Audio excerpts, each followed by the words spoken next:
During the divorce at 74, I told my husband, "Take everything. I don't need anything." My lawyer almost fell off his chair in the courtroom. My husband bragged to his friends about his victory, but only I knew what I would do in a week. Good day, dear listeners. It's Clara again. I'm glad you're here with me. Please like this video and listen to my story till the end, and let me know which city you're listening from. That way, I can see how far my story has traveled. For 47 years, I thought I knew what my marriage was. Richard and I had built a life together in our modest 3-bedroom house in Portland, Oregon. We raised 2 daughters, celebrated anniversaries at the same Italian restaurant on Morrison Street, and spent Sunday mornings reading the newspaper together over coffee. I believed in the permanence of our bond the way you believe in gravity. Something so fundamental it never requires questioning. The first crack appeared on a Tuesday evening in March. I came home early from my book club. Martha had canceled due to a migraine, and found Richard hurriedly closing his laptop as I walked into the kitchen. The gesture was too quick, too guilty. "Just work emails," he said. But he hadn't worked in 3 years, not since his retirement from the accounting firm. I didn't say anything. Not then. The second sign came 2 weeks later. A receipt fell from his jacket pocket while I was sorting laundry.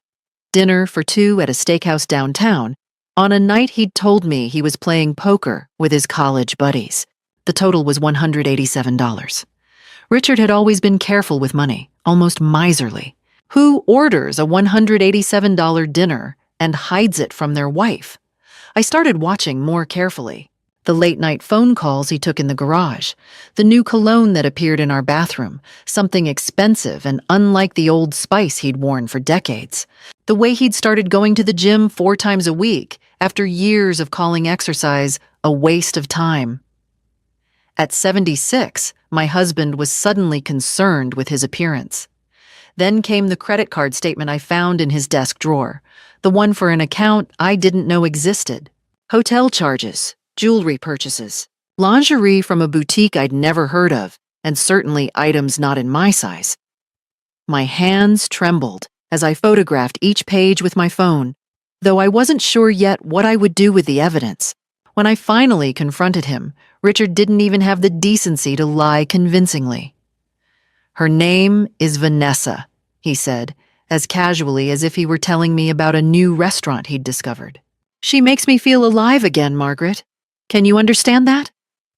Could I understand that?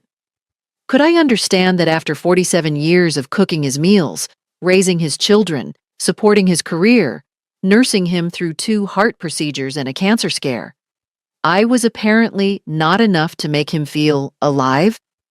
He wanted a divorce. No, he demanded one. And Vanessa, this woman I'd never met, this 38-year-old yoga instructor he'd met at the gym, was already picking out furniture for the condo they planned to buy together. The divorce proceedings moved faster than I expected. Richard had clearly been planning this for months, maybe years. He had lawyers ready, papers drawn up, a strategy in place. He wanted the house, our house, where I'd raised my daughters, where I'd planted every rose bush in the garden, where my grandchildren took their first steps. He wanted his full pension, his retirement accounts, everything. And that's when I found myself sitting in that courtroom on a gray October morning, my lawyer Patricia Chen beside me, looking sharp and ready for battle in her navy suit. Richard sat across the aisle with his attorney, that smug expression on his face, the one that said he'd already won. Patricia had prepared a strong case. We had documentation of the affair, proof of the secret credit cards, a solid argument for alimony, and a fair division of assets. She was ready to fight. But when the judge asked if I wanted to present my demands, I looked at Richard. At this man who'd shared my bed for nearly 5 decades and thought so little of me. And I said the words that made Patricia nearly fall off her chair. "Your Honor, I don't want anything. He can have it all, the house, the money, the retirement accounts. I don't need any of it." Patricia grabbed my arm, whispering urgently, "Margaret, what are you doing?" But I just smiled. Richard's face showed confusion, then triumph. He actually grinned at his lawyer. They had no idea what I was planning to do in exactly 1 week.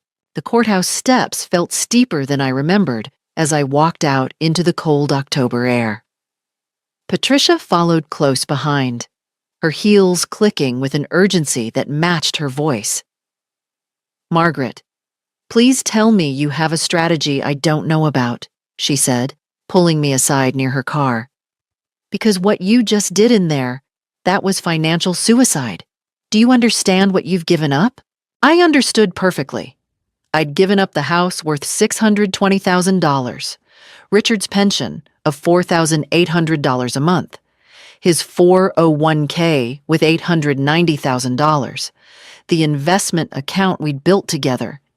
In the eyes of the law, I'd walked away from nearly $2 million. "Trust me," I told Patricia. "I know exactly what I'm doing." She studied my face for a long moment, then sighed. "I hope so. Because I've been practicing family law for 23 years, and I've never seen anyone hand over everything without a fight. Your daughters are going to have questions." My daughters.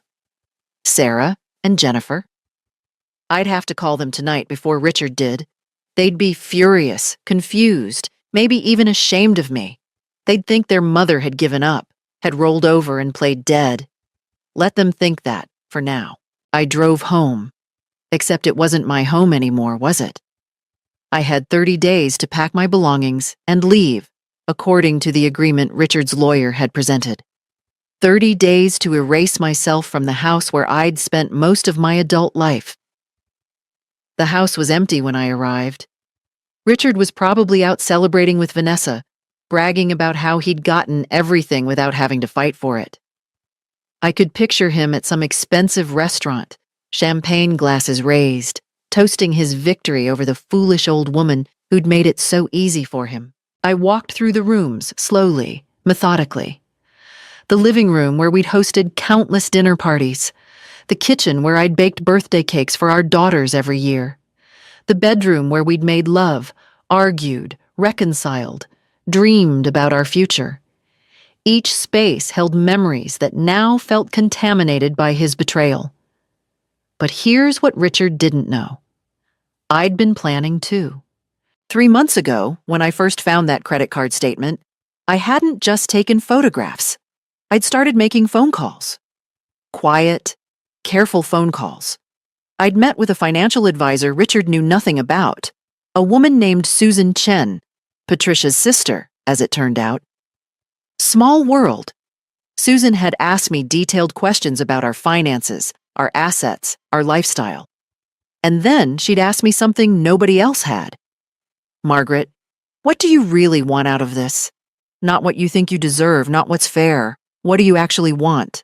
I'd thought about that question for days. Did I want the house? Not really. It was too big, too full of ghosts now. Did I want Richard's money?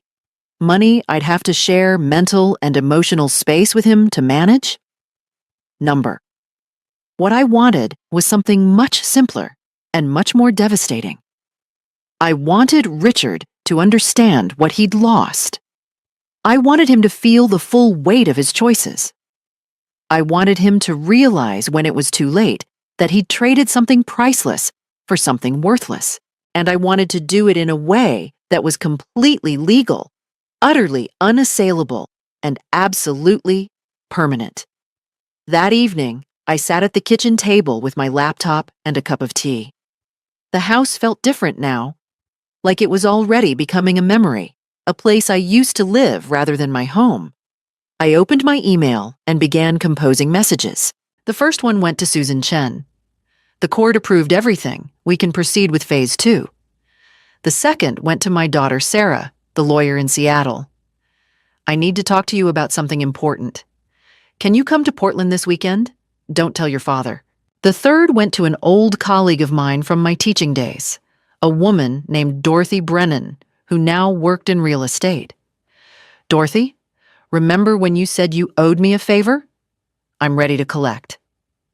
The fourth and final email was to someone Richard had never met, someone he didn't know existed in my life. My brother's son, Thomas, a private investigator based in Sacramento. Tom, I need everything you can find on Vanessa Hartley. Age 38, yoga instructor, lives somewhere in Portland. I need her employment history, her credit report, any public records, and I need it fast. I pressed send on all 4 emails and closed my laptop. Patricia thought I'd committed financial suicide in that courtroom. Richard thought he'd won. They were both wrong. Sarah arrived on Saturday morning, her face tight with worry. She'd driven 3 hours from Seattle, leaving her husband and kids behind. We sat in the breakfast nook, the same spot where I'd helped her with homework 30 years ago, and I told her everything. Not about Richard's affair. She already knew about that. He'd called both daughters a month ago to explain his side. What I told her was what I was planning to do. Mom, this is... Sarah paused, her lawyer brain processing. This is actually brilliant. Risky, but brilliant. Does Patricia know? Some of it, I admitted. Not all of it. The less people know the full plan, the better. Sarah nodded slowly. Okay, I'm in. What do you need from me? Legal oversight. Make sure every step I take is completely by the book. I can't give Richard any ammunition to claim I did something illegal or unethical. Done. She pulled out her laptop. Walk me through it again, step by step. We spent the next 4 hours going over details. Sarah made notes, asked questions, pointed out potential problems. By the time she left that evening, we had a timeline and a strategy that was ironclad. The first response came from Thomas on Sunday night. His email included 3 attachments and a note. Aunt Margaret, you're going to want to read this sitting down. He was right. Vanessa Hartley wasn't just Richard's mistress. She was a professional one. Thomas had found evidence of at least 3 other relationships with wealthy older men over the past 5 years. Each relationship had followed the same pattern. Meet at a gym or yoga class, cultivate a romance, encourage the man to leave his wife, then systematically drain his finances before moving on to the next target. One man in Seattle had lost $340,000 before his adult children intervened. Another in Tacoma had refinanced his house to fund Vanessa's business ventures that never materialized. A third had died of a heart attack shortly after discovering Vanessa had cleaned out their joint account. But here's what made my blood run cold. Thomas had found text messages.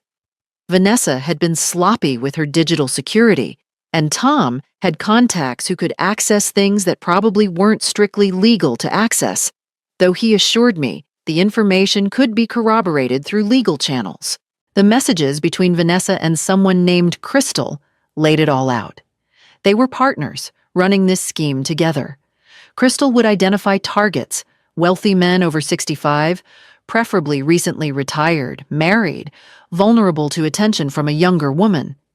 Vanessa would make the approach, build the relationship, create emotional dependency. And there, in a message dated 6 weeks ago, I found the proof I needed. The old man's almost ready. He thinks we're buying a condo together. LOL. Soon as the divorce is final and he liquidates everything, I'll clean him out and move on. This one's worth almost $2 million. Easy money. The old man. Richard. I read the messages 3 times, my hands shaking. This wasn't just an affair. This wasn't even just about a younger woman making him feel alive. Richard was a mark, a target, a victim of a con artist who'd probably never had any genuine feelings for him. Part of me, a small, bitter part, felt a flash of satisfaction. Let him be fooled. Let him learn this lesson the hard way. But the larger part of me, the part that had loved this man for 47 years, felt something unexpected. Pity and protectiveness. He was a fool, yes. He'd betrayed me, absolutely. But he was also walking into a trap that would destroy him. I called Sarah. The situation just changed, I told her. Richard's not just having an affair. He's being conned. There was a long pause. What are you going to do? That was the question, wasn't it? The old Margaret would have warned him, saved him, protected him despite everything. The old Margaret would have put his welfare above her own hurt.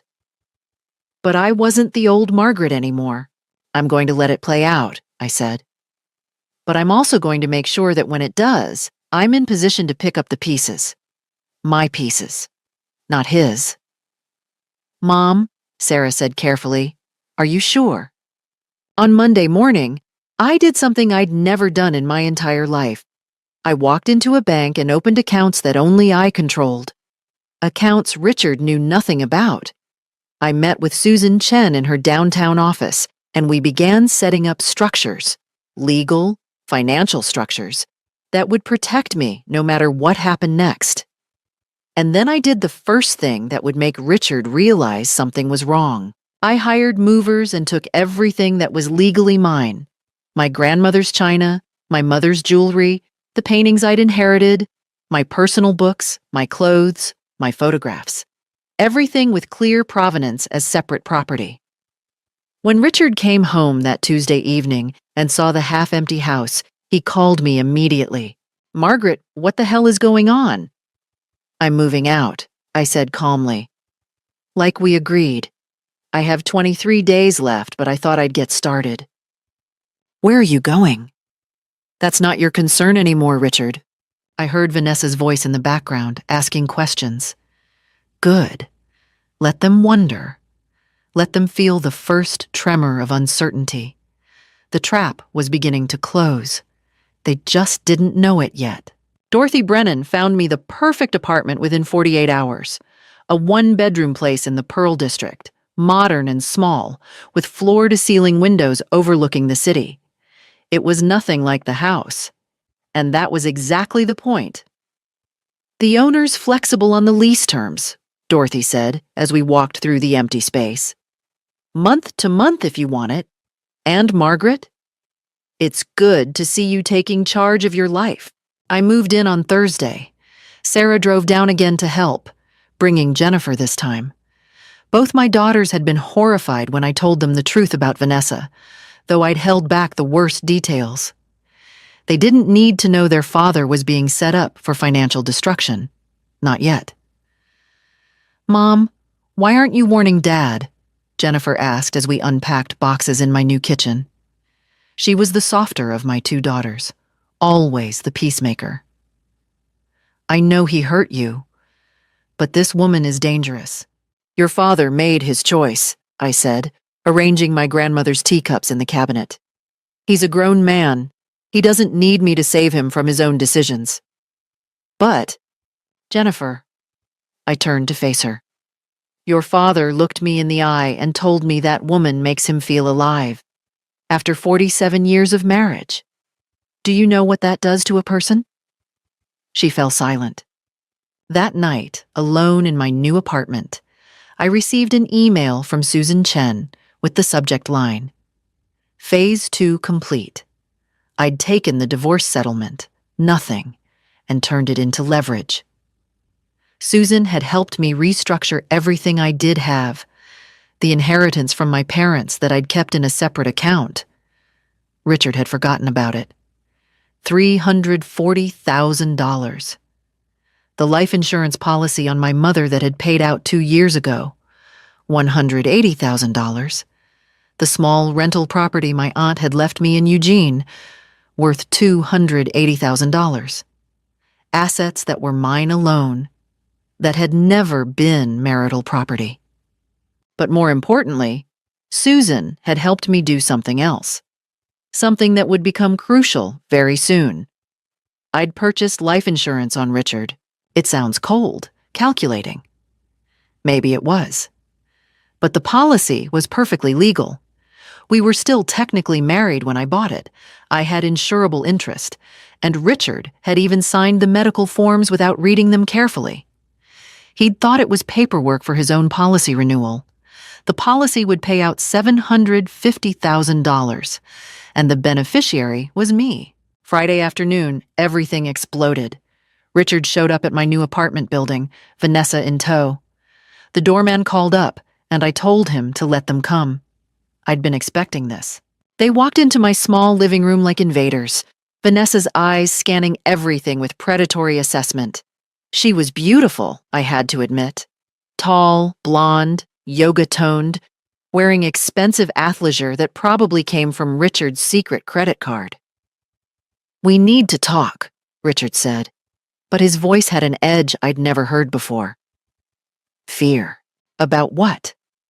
I sat in my reading chair, not offering them seats. Vanessa stepped forward. "About whatever you're planning, Margaret. Richard told me you've always been a manipulative woman, and we're not going to let you interfere with our life together." Manipulative? I'd spent 47 years being accommodating, supportive, selfless. But sure, now I was manipulative. "I'm not planning anything," I said calmly. "I gave you everything you wanted. The house, the money, the freedom to be together. What more could I possibly do? Then why are you asking questions about me?" Vanessa's beautiful face twisted with anger. Why did someone contact my former employer, my landlord? Why is someone digging into my background? So Thomas had been less discreet than I'd hoped, or maybe Vanessa had better security than we'd thought. "I have no idea what you're talking about." I lied smoothly. Richard moved closer, and for a moment, I saw something dangerous in his eyes. "Margaret, if you try to poison Vanessa's reputation, if you try to interfere with our plans, I will make your life hell. I'll contest the divorce settlement. I'll claim you coerced me. I'll drag you through court for years. On what grounds?" I met his stare. "You got everything you asked for. I signed everything your lawyer put in front of me. We know you're up to something," Vanessa hissed. "Women like you don't just give up. You're planning revenge." I stood up, and despite being 5 inches shorter than Vanessa, I made sure my voice carried authority. "Get out of my apartment, both of you. You have what you wanted. Leave me alone to build my new life." "This isn't over," Richard said. "Yes, it is. The marriage is over, the divorce is final, and you won. Congratulations, now get out." They left, but not before Vanessa turned at the door and said, "You're a pathetic old woman, Margaret. Richard and I are going to be so happy together. We're buying a condo next week, did he tell you? A beautiful place in the South Waterfront. Richard's liquidating his retirement accounts to pay cash for it." My face must have shown something. Shock, maybe, or satisfaction, because Vanessa smiled like she'd landed a blow. "That's right. Every penny is going into our new life, and there's nothing you can do about it." After they left, I sat in my chair for a long time, watching the city lights come on outside my window. Richard was liquidating everything, taking the money out of protected retirement accounts and putting it into... what? A condo he'd owned jointly with a con artist? Cash that Vanessa could access? He was doing exactly what she wanted, walking right into her trap. And there was nothing I could or would do to stop him. I took the next few days off, turned off my phone, didn't check email, didn't think about Richard or Vanessa or revenge. I went to Powell's Books and bought novels I'd been meaning to read for years. I took myself to lunch at nice restaurants. I sat in coffee shops and watched people live their lives. I needed to rest, to rebuild my strength, because I had a feeling the worst was yet to come. On the 4th day of my self-imposed retreat, I received a text from an unknown number. "Margaret, it's Vanessa. Can we talk? Woman to woman. I think there's been a misunderstanding." I stared at the message for a long moment. This was interesting. The aggression from Friday had transformed into... what? An olive branch? A new strategy? I texted back, I don't think we have anything to discuss. Her response came immediately. Please, just coffee, 30 minutes. I think if we actually talked, you'd understand that I'm not the villain you think I am. I never wanted to hurt you. The audacity was almost impressive, but I was curious. What angle was she working now? And more importantly, what did this shift in approach mean? Had Richard started to have doubts? Had their plan hit a snag? Fine, I texted back. Tomorrow, 10 a.m., Stumptown Coffee on Division. I arrived 15 minutes early and chose a table near the window where I could see the street. Vanessa walked in exactly on time, wearing jeans and a sweater instead of her usual expensive athleisure. Trying to look approachable, relatable. She'd even toned down her makeup. Thank you for meeting me, she said, sitting down across from me with a lavender latte. I know you have no reason to trust me. You're right about that. She took a breath, and I watched her arrange her face into an expression of vulnerable sincerity. Margaret, I need you to understand something. I never set out to fall in love with Richard. It just happened. And I know that sounds like a cliché, but it's true. I said nothing, just sipped my black coffee and waited. The thing is, she continued, Richard's been talking about you a lot lately. About your marriage, about the life you built together. And I can see that he's conflicted. Part of him still loves you, I think. Ah, there it was. The hook. And I was thinking, Vanessa said, her voice soft and reasonable, maybe there's a way we could all move forward without so much anger and pain. Maybe you and Richard could even be friends eventually, for your daughter's sake, if nothing else. What are you really asking me, Vanessa? She leaned forward. Richard's worried about the life insurance policy, the one you took out on him. He thinks it's morbid, like you're waiting for him to die. And I think maybe if you canceled it, it would show him that you're not trying to hold on to him or control him anymore. It would be a gesture of good faith. So that's what this was about. The insurance policy had rattled them. Good. The policy is my business, I said calmly.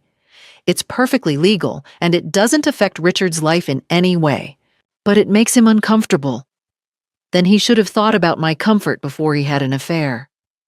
Vanessa's mask slipped for just a second, a flash of irritation crossing her pretty face. Then she composed herself. I understand you're hurt, but holding on to bitterness will only poison your own life.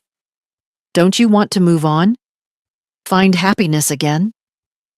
I am moving on. I'm very happy in my new apartment. Are you? She tilted her head, studying me. Because from where I'm sitting, you look like a lonely old woman who gave up everything and has nothing to show for it. Richard and I are building a beautiful life together. We're buying that condo next week, all cash, no mortgage. We're planning a trip to Bali in the spring. We're talking about maybe opening a yoga studio together. Every word was designed to hurt, to make me feel small and discarded and pathetic. And a month ago, it might have worked, but I'd spent 4 days reading books and drinking coffee and watching the city. And I'd remembered something important. I didn't need Richard's validation anymore. I didn't need to prove anything to Vanessa. I finished my coffee and stood up. I hope you and Richard are very happy together. I mean that sincerely. Now, if you'll excuse me, I have plans. Wait. Vanessa reached for my arm, but I pulled away. We're done here. Don't contact me again. I walked out into the cold November morning, and I felt lighter than I had in months. That afternoon, I met with my book club for the first time since the divorce. I'd been avoiding them, ashamed and not ready to face their questions and pity. But Martha had called that morning, insisting I come. We've been worried about you, she said when I arrived at her house in Laurelhurst. The other women, 6 of us total, friends for over 15 years, gathered around with tea and sympathy. I told them everything. Not about my plans, but about Richard, about Vanessa, about the divorce. And instead of pity, I found something unexpected. Solidarity. My ex-husband did almost the same thing, said Patricia. Not my lawyer Patricia, but another Patricia who taught high school English. Left me for his secretary when I was 62. Thought she was in love with him. She cleaned out his bank account and left him within a year. Men are fools, Martha said bluntly. And I'm sorry, Margaret, but Richard was always a bit of a fool. You were just too loyal to see it. These women had known me for 15 years. They'd seen me at my best and worst. And they didn't think less of me for what had happened. They thought less of Richard. What are you going to do now? Asked Caroline, our youngest member at 58. Live my life, I said. That's all. Just live my life. Later, as I was leaving, Martha pulled me aside. Margaret, I know that look in your eyes. You're planning something. I'm not. Yes, you are, and good for you. Whatever it is, I hope it works. Richard deserves everything that's coming to him. I drove home as the sun set over Portland, and for the first time in months, I felt like I had an army behind me. Not just Sarah and Jennifer, not just Susan and Patricia Chen, not just Thomas with his investigative skills. I had my friends, my community, my life. And Richard and Vanessa? They were already starting to panic. I could afford to wait. The call came from Jennifer on a Wednesday evening. Mom, Dad wants to come over and talk to you. He says it's important. He sounds different, almost desperate. Tell him no. He said he needs to apologize, that he's made mistakes and wants to make things right. I closed my eyes. This was the next move in their playbook. I'd been expecting it. When intimidation didn't work, when Vanessa's attempted manipulation failed, they'd try another approach. Contrition, reconciliation, emotional appeal. Fine, I said. Tell him he can come on Friday, 6 o'clock, my apartment, alone. But I knew Richard wouldn't come alone. Friday at 6, my doorman buzzed up. Mrs. Brennan, you have visitors. A Mr. Richard Brennan and a Mrs. Hartley. Of course, I let them up. But this time, I was ready. I'd asked Sarah to be on standby on FaceTime, listening but not visible. I'd set up my phone on the bookshelf, recording everything. If they wanted to play games, I'd have evidence. Richard looked terrible. He'd lost weight, his face was drawn, and there were dark circles under his eyes.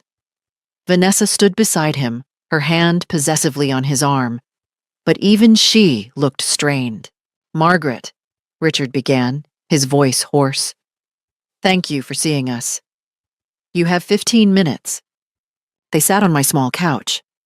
Vanessa's eyes darted around the apartment, cataloging everything, calculating. Richard leaned forward, hands clasped. I've made terrible mistakes, he said. I can see that now. The divorce, the way I treated you, everything. I was selfish and cruel, and I'm sorry. The words sounded rehearsed. I waited. And I was thinking, he continued, maybe we acted too hastily. Maybe there's a way we could reconsider some of the arrangements.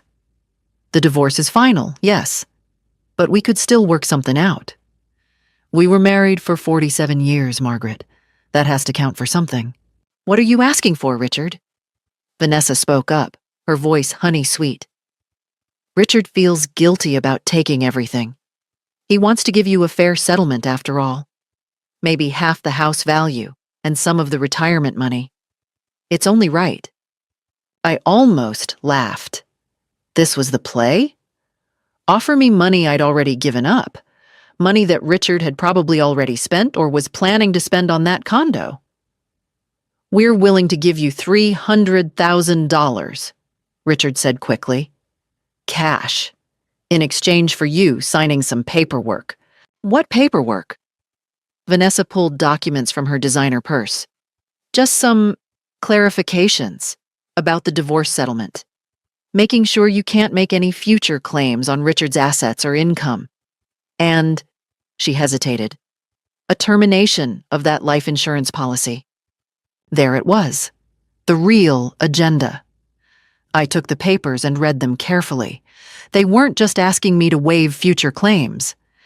They were asking me to sign away any legal right to question how Richard spent marital assets, to agree that the divorce settlement was made with full knowledge and consent, to acknowledge I had no duress or coercion. They were trying to bulletproof themselves against any future legal action. And the life insurance termination was right there on page 3. 300,000, I said slowly, in exchange for signing away every legal protection I might have. It's generous, considering you walked away with nothing, Vanessa said, her voice sharpening. Most women in your position would jump at this offer. I set the papers down on my coffee table. No. Richard's face went white. Margaret, be reasonable. I am being reasonable. You got what you wanted in the divorce. These papers are unnecessary unless you're planning to do something you think I might sue you over later. Which makes me wonder, what are you planning, Richard? Nothing. His voice rose. We're not planning anything. We just want a clean break. You have a clean break. The divorce is final. Vanessa stood abruptly, her beautiful face transforming into something ugly. You bitter old bitch. You're doing this to punish us. You can't stand to see Richard happy. I'm not punishing anyone. I'm simply not signing documents that aren't in my interest. You took out life insurance on him like he's already dead, Vanessa shouted. Like you're waiting for him to die so you can cash in. That's sick. That's psychotic. The policy is legal. Richard signed the medical forms himself. Richard stood too, moving toward me, and for a moment I felt genuine fear. His hands were shaking, his face red. You're trying to control me, just like you always did. Making me feel guilty, manipulating me. I'm not doing anything to you. You're in control of your own life now. You told me Vanessa makes you feel alive, so go be alive with her. We know what you're doing, Vanessa hissed, stepping between Richard and me. We know you hired an investigator. We know you're trying to dig up dirt on me to turn Richard against me. But it won't work. Richard loves me. He's not going to believe your lies. I haven't told Richard anything about you. Whatever he believes or doesn't believe is his choice. Liar. Vanessa was fully unmasked now, her face contorted with rage. You're a manipulative, controlling, pathetic old woman who can't accept that she's been replaced by someone younger and better. Richard doesn't love you anymore. He probably never really loved you. You were just convenient? A placeholder. Each word was designed to wound, but they bounced off me like pebbles. Because I could see what Vanessa couldn't.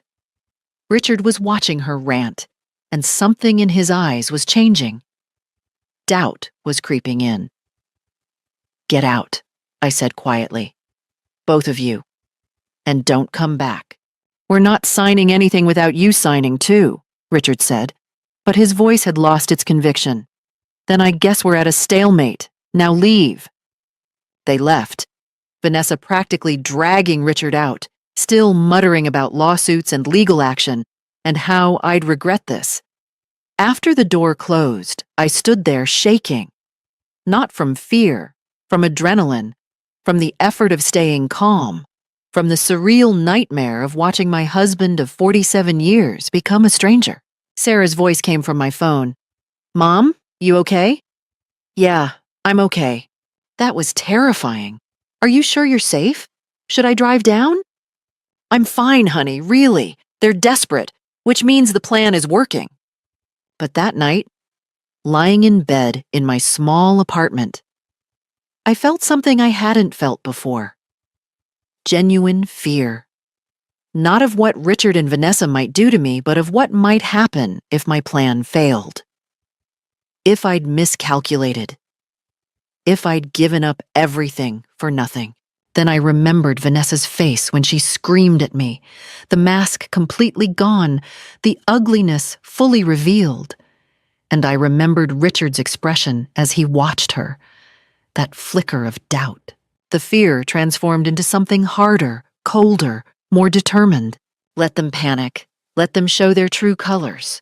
My plan was working perfectly. The call came 3 weeks later, at 2 a.m. Jennifer's number flashed on my phone screen. "Mom, it's Dad. He's in the hospital." I was out of bed immediately, pulling on clothes. "What happened?" "Heart attack. They think he's stable, but Mom..." Jennifer's voice cracked. "Vanessa's not here. She's not at the hospital. Dad keeps asking for her, and no one can find her." I drove to Legacy Emmanuel Medical Center through empty streets, my mind racing. A heart attack. Richard was 76, had a history of cardiac issues. This was serious. This was real. And Vanessa was gone. Sarah and Jennifer met me in the waiting room. Both had clearly been crying. "They're running tests," Sarah said. "He's conscious. The doctors think he'll be okay, but Mom..." "There's more. Tell me." Jennifer handed me her phone. On the screen was Richard's banking app. Apparently, he'd given the girls access in case of emergency. The accounts showed a balance of $8,247. "The retirement account is empty," Sarah said, her voice hollow. "The investment account, empty. The proceeds from selling the house to that developer last week, gone. Everything. She took everything." I sat down hard on a plastic chair. Even though I'd known this was coming, even though I'd predicted exactly this scenario, seeing it in stark numbers was different. $8,000. That's all that was left of Richard's $2 million in assets. "There's more," Jennifer whispered. She showed me another screen, a legal document. The condo they were supposedly buying together, it's in Vanessa's name only. Dad transferred $800,000 for it, but he's not on the title. He has no legal ownership. "And she's gone?" I asked. "Her phone's disconnected. Her yoga studio says she quit 3 days ago. Her apartment is empty. The landlord confirmed it. She disappeared, Mom. She took everything and vanished." My daughters were looking at me with devastated faces, waiting for me to fall apart or say, "I told you so," or do something. But all I felt was a cold, crystalline clarity. "Can I see him?" Richard looked small in the hospital bed, tubes and monitors attached to him, his face gray against the white sheets. His eyes opened when I walked in, and I saw something I'd never seen before. Complete defeat. Margaret. His voice was barely a whisper. "She's gone. Vanessa's gone." "I know. She took everything. The money, the house proceeds, everything. I don't understand. She said she loved me. She said..." His voice broke. I pulled a chair close to the bed and sat down. Part of me wanted to rage at him, to let him know exactly how much he deserved this. But looking at this broken old man who used to be my husband, I felt something more complex than anger. "Richard, I need to tell you something," I said quietly, "and you're going to listen." From my purse, I pulled out a folder, the one Thomas had compiled. Vanessa Hartley isn't her real name. It's Vanessa Kovich. She's done this before. 3 times that we could document, probably more. I showed him the evidence, the other victims, the pattern, the text messages between Vanessa and her partner Crystal, planning the whole con from the beginning. Richard's face went from gray to white. "You knew?" he whispered. "You knew what she was and you didn't tell me? I tried to warn you indirectly. I gave you chances to see the truth, but you were so convinced I was the villain, that I was manipulative and controlling, that you couldn't see what was right in front of you. But you could have what, Richard? Saved you from yourself. You were a grown man making choices. You left me after 47 years for a woman who made you feel alive. You wanted this. You got it. His monitor started beeping faster. A nurse rushed in, checked his vitals, gave me a warning look. I stood to leave. Wait, Richard gasped. Margaret, please. I have nothing. I'm 76 years old and I have $8,000 to my name. What am I going to do? I looked at him for a long moment. This was the decision point. The moment I'd been building toward for months. The life insurance policy I took out on you, I said. I'm canceling it tomorrow. You're no longer my problem, Richard. You wanted independence. You have it now. But the girls love you, but they're not going to support you financially. They have their own families, their own lives. You made your choices. Now you live with the consequences. I walked toward the door, then turned back. Oh, and Richard? That $8,000 you have left? That's almost exactly what I spent on your birthday and Christmas presents over our 47-year marriage, averaged out per year. Think about that. In the hallway, Sarah and Jennifer stood waiting, their faces conflicted. Mom, what are you doing? Sarah asked. He has nothing. He'll end up on the street. No, he won't, I said calmly. He'll file for bankruptcy. He'll apply for Medicaid. He'll downsize to a small apartment and live on Social Security. He'll survive. People do it every day. But your father made his choices. He chose Vanessa over me. He chose to liquidate all his assets. He chose not to listen to reason. I will not save him from the consequences. Jennifer was crying. This is cruel, Mom. You're being cruel. Maybe I was. Or maybe this was just justice, finally served cold. I went home to my apartment and slept better than I had in months. The next morning, I sat in Susan Chen's office, signing the paperwork to cancel Richard's life insurance policy. You're sure about this? Susan asked. It's a significant asset. I'm sure I don't need it anymore. What I didn't tell Susan, what I didn't need to tell anyone, was that I'd accomplished exactly what I wanted. Richard hadn't died, but he'd lost everything anyway. The insurance policy had served its purpose. It had made him and Vanessa paranoid, had driven them to make mistakes, had been the bait that revealed their desperation. My phone buzzed. A text from an unknown number. You think you won? You destroyed Richard's life? You're a monster. I showed it to Susan. Vanessa? Probably someone she's working with trying to make you feel guilty. Block the number. I did. Over the next few weeks, the fallout continued. Richard was released from the hospital with a stent and strict orders to reduce stress. He moved into a studio apartment in Gresham that Sarah helped him find, paying the deposit from her own money, despite my advice against it. The police opened an investigation into Vanessa Kovich, but she'd disappeared completely. Her partner, Crystal, had vanished too. The authorities said they'd likely left the state, possibly the country. Richard's money was gone, untraceable, filtered through enough accounts and shell companies that recovery was virtually impossible. Richard tried to sue for some of the divorce settlement back, claiming coercion and duress. His lawyer, a cheap one he could barely afford, filed the paperwork. Patricia Chen, my lawyer, called me laughing. Margaret, this is the most absurd filing I've seen in 20 years. He's claiming you manipulated him into giving you nothing? That you coerced him into a settlement where you got zero assets? No judge in their right mind will touch this. She was right. The case was dismissed within 2 weeks. But the real victory came on a cold January morning, 3 months after Richard's heart attack. I was having coffee at Stumptown, the same place Vanessa had tried to manipulate me when I saw her. Not Vanessa, but Crystal, the partner. She was sitting at a corner table with her laptop, and she didn't recognize me. I could have walked away. Should have, probably. But I pulled out my phone, took a photo, and texted it to Thomas. Is this Crystal? His response came back in seconds. Yes. Where? I gave him the address. She's still here. What should I do? Keep her there if you can. I'm calling Portland PD. I have a contact in fraud division. I ordered another coffee and sat where I could watch Crystal. She looked different than her photos. Darker hair, glasses, more conservative clothes, but it was definitely her. And she was confident, careless, convinced she was safe.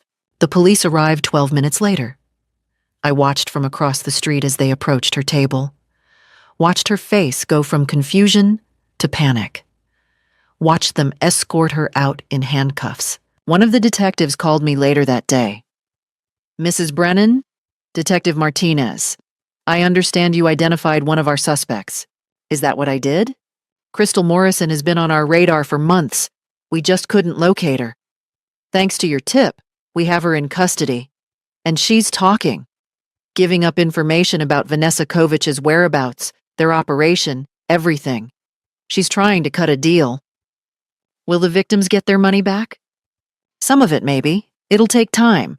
These cases are complicated." "And Richard, my ex-husband?" There was a pause. "We'll do our best, ma'am. But I won't lie to you. Most of his assets are probably gone for good." I thanked him and hung up. That evening, I met with my daughters for dinner. Sarah, Jennifer, and I sat in a small Italian restaurant in the Pearl District, the same neighborhood as my apartment. "The police arrested Vanessa's partner," I told them. "They're hoping to find Vanessa too." Jennifer looked relieved. "Maybe Dad will get some money back." "Maybe, don't count on it." Sarah studied my face. "Mom, are you happy? After everything that's happened, after everything you've done, are you happy?" I thought about that question. Was I happy? Richard was living in a studio apartment on Social Security, and whatever the girls secretly slipped him. He'd lost his house, his retirement, his dignity, his health. He'd learned the hardest possible way that betrayal has consequences. Vanessa was on the run from federal authorities, her face on wanted posters, her freedom measured in borrowed time. And me? I was sitting in a nice restaurant with my daughters, about to order pasta and wine. I lived in a beautiful apartment I could afford with my inheritance. I had my book club, my friends, my freedom, my self-respect. I had everything that actually mattered. "Yes," I told Sarah, "I'm happy." And I meant it. 6 months later, I stood in my new office. Well, calling it an office was generous. It was really just the corner of the local community center where I'd started teaching creative writing classes to seniors twice a week.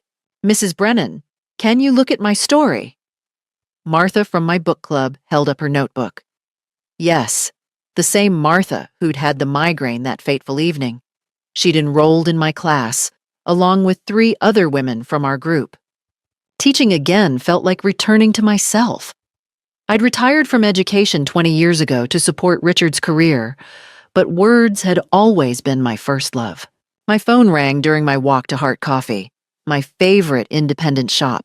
Patricia Chen, my lawyer. "Margaret, I have news. They found Vanessa." I sat down on a bench. "Where?" "Mexico. Running another con in Puerto Vallarta. She's being extradited. With Crystal's testimony and the evidence, she's looking at 15 to 20 years. And the money? They've recovered about 30%. Richard might see 100,000 back. 100,000. Not the nearly 2 million he'd lost, but something. After we hung up, I sat watching people pass by. Couples, families, old men with dogs. Life continuing in all its messy beauty. I felt nothing. No triumph, no vindication. Vanessa getting arrested didn't give me my 47 years back. It was just consequences, finally catching up. But my life was good. I'd joined a book club, started watercolor classes at the art museum, reconnected with old teaching friends. And I'd started dating. His name was Frank, a retired high school principal, 72, widowed for 5 years. We'd met at Powell's Books. He was kind, funny, intellectually curious, and had his own life. We went to movies, tried new restaurants, took weekend trips to the coast. It was companionship without desperation. Meanwhile, Richard's life had become exactly what I'd predicted. The studio apartment in Gresham, Social Security checks. He'd even taken a part-time job at Home Depot. 76-year-old Richard in an orange apron, helping customers find light fixtures. Sarah said he'd lost weight, looked older. The heart attack had changed him. Jennifer said he asked about me sometimes, whether I was happy, whether I ever thought about reconciliation. What did you tell him? I'd asked. I told him you were thriving. Because I was. Not in spite of the divorce, but because of it. Richard leaving had forced me to rebuild a life that was actually mine. The news about Vanessa's arrest made the papers. Portland yoga instructor arrested in multi-state elder fraud scheme. Her mugshot showed her haggard and desperate. I showed it to Frank over dinner. Do you feel vindicated? He asked. I feel free, I said. That's better than vindicated. And it was true. I was free from the weight of a marriage that had turned into a cage, from always making myself smaller so Richard could feel bigger. I was 74 years old, and I was finally, completely free. Later that night, Sarah emailed, Mom, Dad wants to meet for coffee. He says he needs to apologize properly. What should I tell him? I replied immediately, Tell him I wish him well, but no. Some chapters need to stay closed. Because that's what Richard was now. A closed chapter. I poured a glass of wine, put on some jazz, and opened my laptop. I'd been writing my own story, a novel about a woman who discovers strength she didn't know she had. The cursor blinked, waiting. I began to type. So that's my story, how I lost everything at 74 and found myself instead. Here's what I learned. Sometimes the worst thing that happens becomes the door to your best life. You can't save people from their own choices. Revenge isn't about punishing others. It's about refusing to let betrayal define you. Most importantly, it's never too late to start over. So here's my question. What would you have done? Warned him, fought for the money, or let him face the consequences? Leave your thoughts in the comments. Subscribe for more stories. Thank you for listening. The end.